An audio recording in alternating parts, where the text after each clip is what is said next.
if I was wearing a P90X hat and somebody says, oh, P90X, I know what that is. He said, what do you do with that? And I said, oh, it's one of the products I moved through my company. Because it is.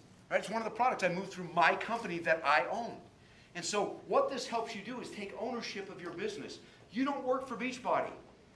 Right? You don't work for the company.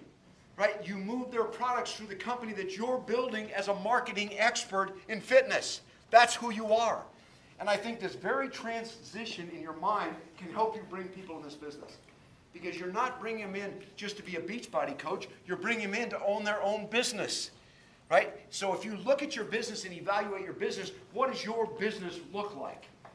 Right? My business said or in the beginning was CCH and Associates. That was my Amway business. People said, what do you do? I own a marketing company. Right? And then as I showed in my presentation, I said, the products I moved through my company are Amway. It's the Amway Corporation. Have you ever, you know any of their products? You know, so the products you move through your business is Beachbody. If I show a presentation, here's my presentation. And I teach this too, and I think I don't know if it's coming out on the new CD pack, but I did it on some of the Rhino calls if some of you were on there. But how to present the business, it's the dream, the team. Okay, the dream and the team. The team is your upline, the people you work with. That's your team. I got this great support system. It's like a university of success. I've got information. That's your team. Third is Beachbody. Okay, what's the company about? Who are they? Fourth, I talk about compensation. Fifth, I go back to the dream, and I'm done in 40 minutes. That's my presentation. Dream, team, Beachbody, compensation, dream, and that's my presentation. Whether I'm doing it on the phone, sitting down across from somebody, that's the way I present the business. Okay, so the whole thing with owning your own business, it's my company. So if someone said, what do you do for a living? I don't say I work for Beachbody. Okay, and it's not that I'm against Beachbody. I hope they find out who it is, and they eventually will. But I want them to know I own a business. It's my company.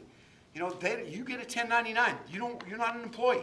You don't get paid by the corporation. You get a 1099 at the end of the year for your business. So that's why I say you will find success as you present your business if you're out prospecting people sometimes to use a card like that and then be able to sit down with them and really present the business and the whole story. It can be really effective for you. And if you want to talk more about that when we're done, I'll stick around in the can a little bit. Move forward. Purchase and begin reading the book Personality Plus by Florence Littauer. How many of you read that book? Okay, phenomenal book. Every one of you need to read it. Pick it up this week. Get on Amazon. Personality Plus by Florence Littauer. It deals with the 4 types of personality in the business. Okay, all of your people will fall into one of those 4 categories. You fall into one of those 4 categories.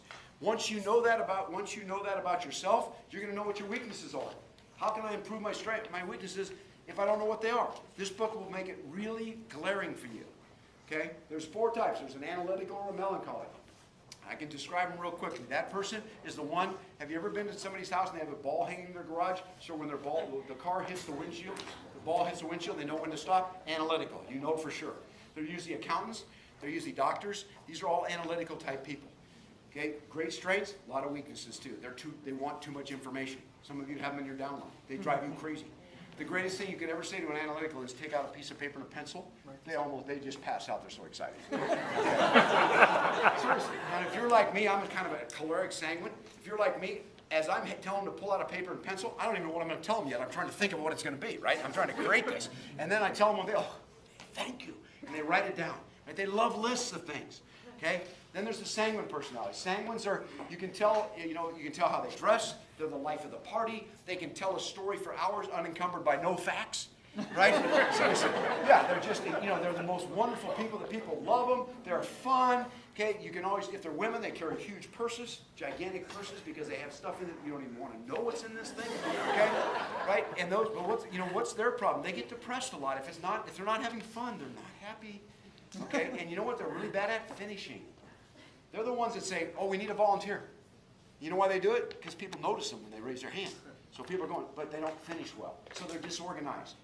They're great at building this business. Okay, then there's the phlegmatic personality. I call them turtles. They're the ones you look at them, you go, "You excited? Why don't you notify your face?" You know what I'm saying?